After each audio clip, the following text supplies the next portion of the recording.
Hey, what's up you guys? I have a really special video today, one that I've been meaning to film for a while, but I kind of wanted to get my thoughts together before I ended up deciding on making it. But I think I figured it out. Yeah, this video is going to be about my experience with foster care. I talked about it in one of my previous videos, and a bunch of you commented and said that you would like to hear more about my story with it. It had a really big impact on my life, and I'd love to share it with you guys. I feel like it's a really important thing that we can talk about, so that maybe you guys can get involved or just be more aware of the whole process. I myself am not a foster child. However, my family last year decided that we wanted to be a foster family for the foster care system in my area back home in Virginia. So what we did is we went out through this whole process. I had to do a background check, fingerprints checked, we had to have references. It was like almost a year-long process that my parents went through. They went to classes, they had all kinds of stuff to make sure that they were prepared for this foster care system. Just throwing a little blurb right here. If you think that your family would be financially able, and you do get a little bit of money, so that's could be a possibility that you want to do it, but if you and your family have the opportunity to do this even just once, and you know that you have the time to go through the system and make it work, it is an incredibly rewarding process, and it's just really, really cool. So yeah, we went through the whole system, we got everything done. We were assigned our first set of foster kids. It was actually 3 girls. The oldest had Down syndrome, and then her younger 2 siblings. And we only had them for 2 days. So it was like my first experience with foster care. They came in, their mom had a little bit of issues with alcohol, so we took them while they kind of figured out what to do with them, if they had any extended family or whatnot. So we went through it, they were super sweet, it was a lot of fun, and they left a few days later. So that was my first little thing, and it was just, I realized then it was going to be so cool. I love kids. If you can have a positive impact on someone else's life, especially when they're going through something like that, it's pretty special. So yeah, so that was kind of the lead up into the main story. The story I'm about to tell you might be the only time that I legitimately seriously will get emotional on this channel. But yeah, let's get started. So I am not gonna say his real name for privacy reasons, but I'll call him Pepito because that's what I called him. I called him Pepito. We got Pepito senior year of high school, and I just remember we got him. He spoke no English. He only spoke Chinese, and just the whole experience of having him at first, and then seeing him learn English. By the time he left us, he was completely fluent. I'll go through it. So the first few days we had him, we didn't know how long we were gonna have him, and I instantly fell in love. He was the cutest kid ever. So I skipped school, I took him to DC, I walked around with him. It was so much fun. I remember we were just walking around the monuments, he'd point at everything, and I just tried to talk. He didn't understand what I was saying. I took him to a playground, I played around with him, and I could already tell that he was starting to get a little bit comfortable with me. At night, he actually had to have my dad sleep with him because his dad had been living with him in a way that was a little bit pampered, a little bit isolated, because the reason he and his siblings came into foster care was their mom was abusing them. And that's another thing, a lot of these kids have gone through a lot, so if you can help or you know someone that can help, it's just an amazing, amazing thing. So the first few days, there were definitely some hard parts. He was confused, obviously. We didn't really know what was going on, and there were some times where he'd have some conflicts that, are from his past that we had to work out, but all in all, it was just, he was a part of our family. And then about a month later, he'd start pointing at things I like it, I like it, I like it, I like it, I like it, I like it. And everything was just, I like it. It was the first phrase he learned in English. Are you serious, Devon? Are you serious? It was just, I could go on and on about Pepito, but so basically the first few months we had him, eventually around the 4 and 5 month mark, he was my sibling as much as my other siblings were my sibling. And and obviously I love my other siblings a little bit more because they're my family. I've known them for a lot longer, but I treated him like a sibling. And he was so cute. Every time I had to go to the grocery store, I had to go chore shopping, he always wanted to come with me, and I got to hang out with him all the time. Every day when I was taking a nap, he'd come into my room and he'd Devon, play, and he'd want me to play Legos with him, and he would just play around in my room until I got up. And then he had a little room downstairs where he would always play with his Legos, and every time I'd walk by, he wanted me to play with him.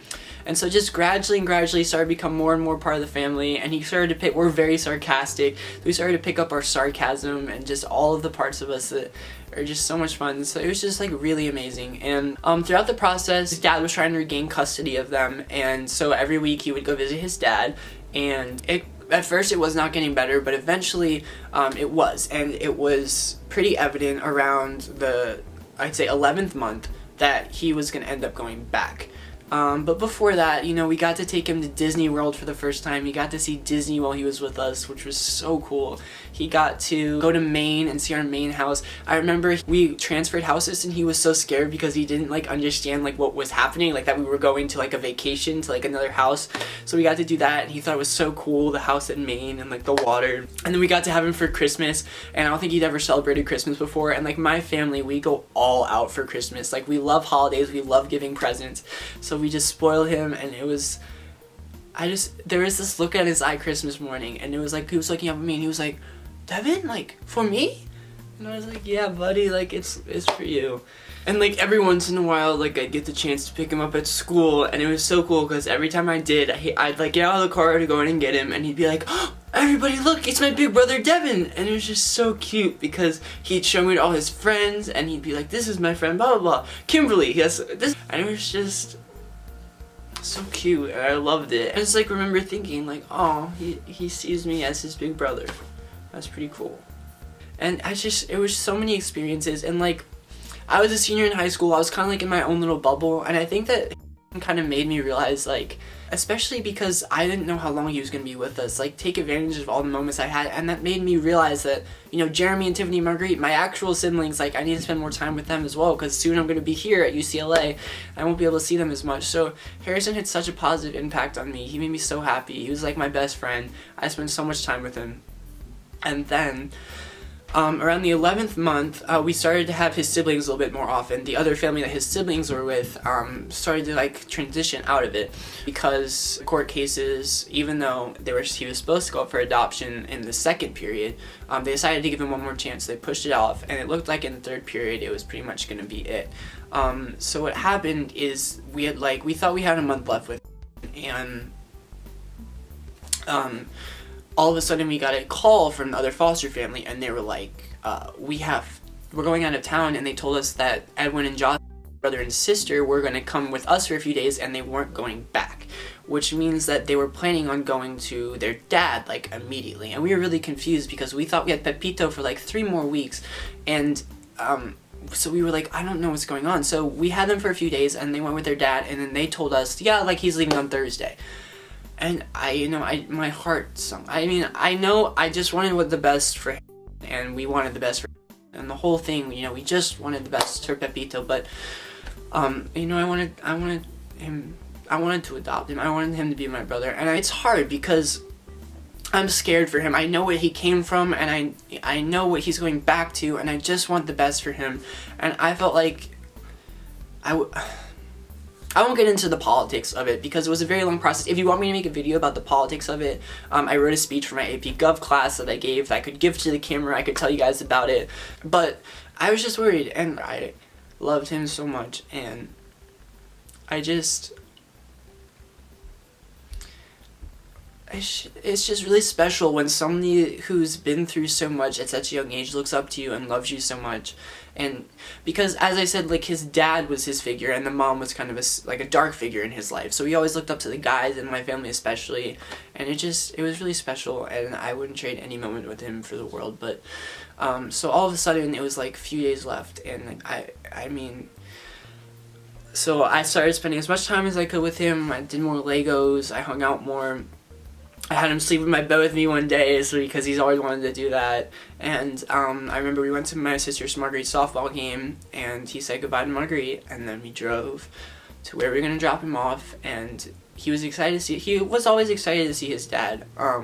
So we parked, and he saw his dad, and he was like, bye Devin, time to go. And I'm like, bye buddy, I love you. And he's like, okay, I love you. And he just ran off, and he went into the building. And I mean, that was the last time I ever saw him.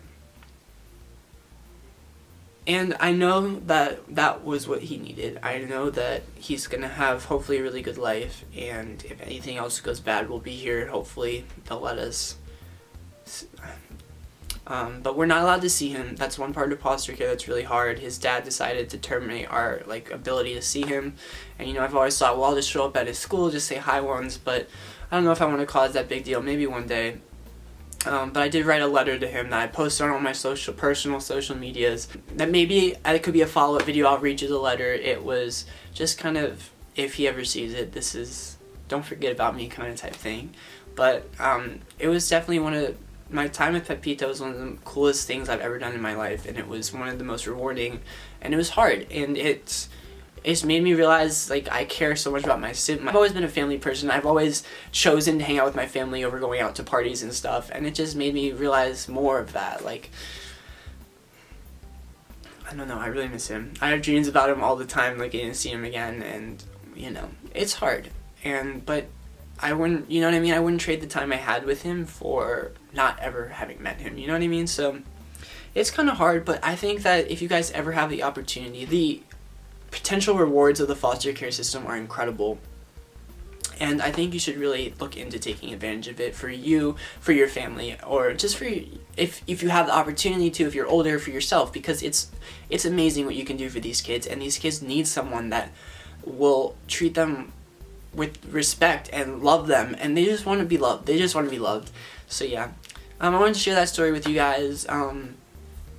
I kept it pretty good. If you want me to read the letter, though, I'll probably be a little bit have a little bit more trouble getting through that. Or if you want me to talk more about the politics of foster care, let me know in the comments down below. But yeah, I know this is a little bit off what I usually post as in terms of like college related content and stuff, but I really wanted to talk about it. I think it's really important, and I think it's also really special. So I love you guys. Hope you all enjoyed this video. Don't let anyone ruin your fun today, and I'll see you guys real soon with a new video. Bye guys. Pepito, it's a video or something. I love you.